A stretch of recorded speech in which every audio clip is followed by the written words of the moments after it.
Hello, and thank you for watching this video. Imagine that you tell somebody in your team, our today or our 4 p.m. today have to be canceled because I have to leave early today. And the person unexpectedly replies to you, "Hey, boss, leaving early again?"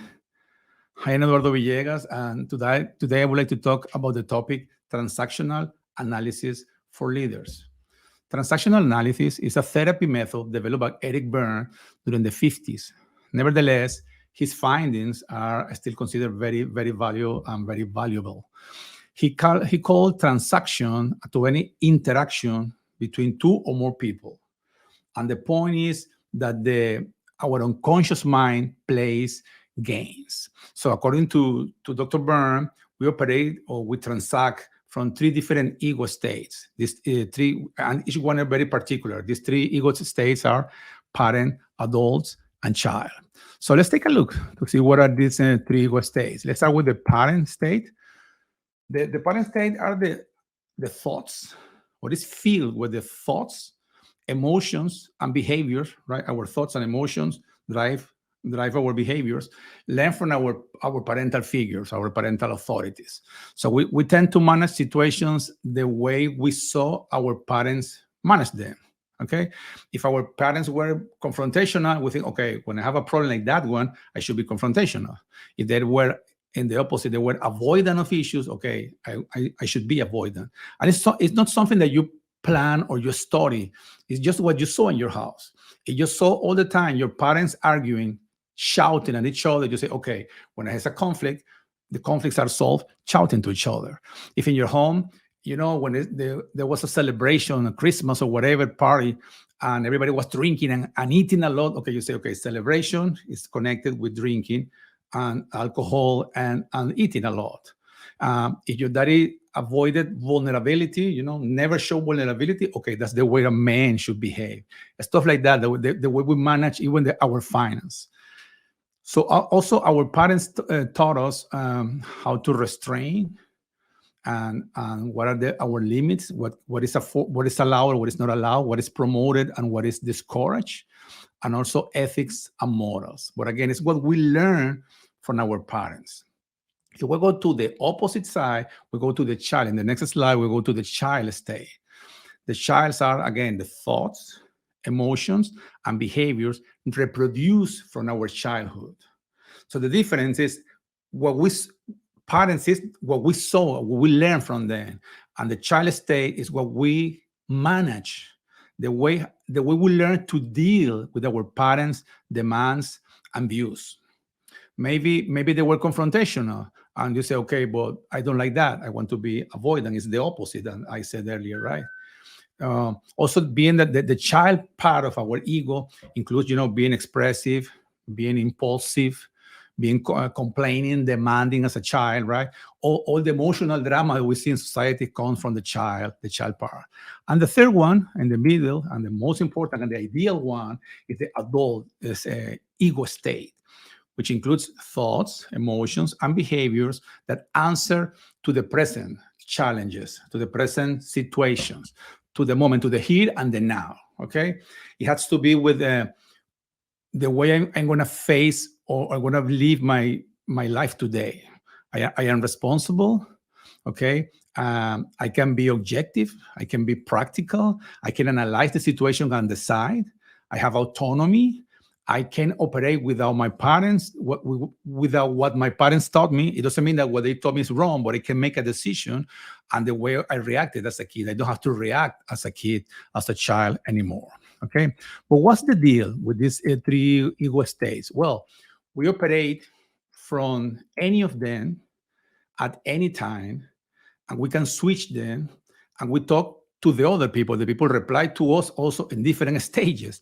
And so that makes the communication very complex, as you can see in this slide, in all possible ways. And we're talking about two people. Imagine 5 people talking, okay?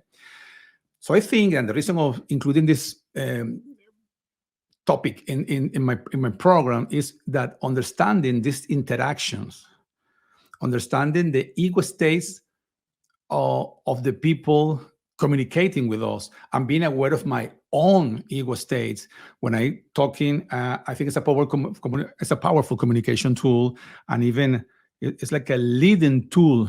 It's a leading tool for the leader. Okay, now how can I use that? So you can consciously adopt the parent stage to mentor. Between the Eric Berne also divided the parent stage in nurturing or critical. So you can say, okay, I'm gonna be giving, be providing recognition to somebody in my team. I can put my hat of a nurturing parent and say, okay, this is good, recognition, whatever you want to pour, you want to mentor that person, okay, you want to advise, okay. Or at the same time, you can say, okay, I'm gonna take my hat of critical parent, a bit critical, because they're going to be providing feedback because this person is underperforming or this person is misbehaving. So I consciously aware of that, I can use it. That's the importance of this. In the corporate world, the transactions, the ideal transactions are those adults to adults, okay? But we're not like that all the time. So if you are in your parent state unconsciously, you might be spoiling your team or policing them. You are coming from the nurturing, you are taking too much care of them. Or if you are from the critical side, you can be just policing your team and checking everything and controlling, over controlling them.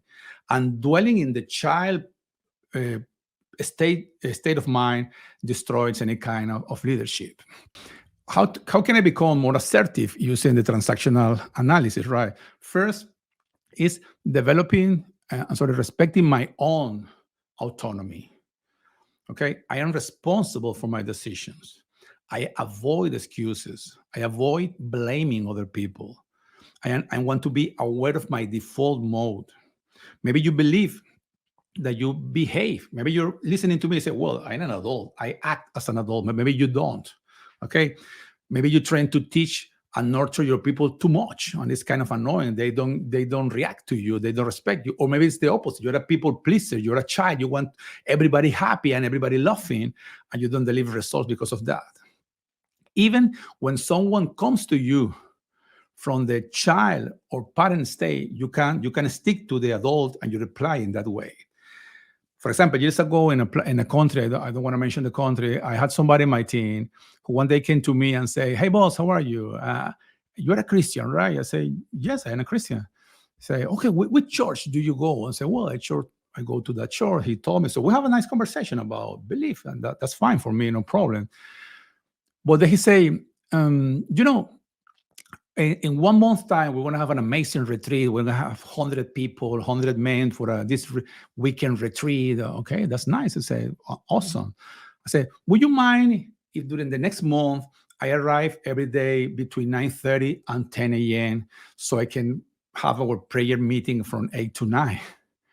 Well, that's a different story, right? He came to me talking as an adult to adult, but he was really calling what he called ulterior transaction. He was talking from his child to a parent to asking for permission, but in a way that, would you mind? I don't think it's a big deal, right? And I stick to my adult reply to him and say, well, his name, let's say John. Okay, well, John, I understand this is important for you, but we have many meetings at 9 and 8:30 p.m. And I think if this is important for you, you should find another time to have your prayer. Maybe you can have it earlier. It's okay. You do it once a week or 2 times in the rest of the month, right? If we don't have meetings, that's fine. But during the working hours, we need you here. So basically, I was replying to him, staying in the adult mode. And this is important. Okay. The second thing you can do is respecting others' autonomy. Okay. So you have to understand they are adults. You don't have to nurture them all the time. They can be younger than you. They can have less experience than you. They can have less hierarchy than you, but they are adults. You don't work with children. So you should respect their potential. I see so many people taking so much care of the people, their teens, and they are not really helping them to grow. So your job is developing them. It's not spoiling them. You want to see growth. You don't want to see drama in them, okay? So erase any trace of manipulation from them and from your side. That's really important as well. And last one is be truthful when you talk and coherent when acting. avoid any kind of ulterior transaction. And this person went to me, but he came like adult to adult, but the real thing was manipulation.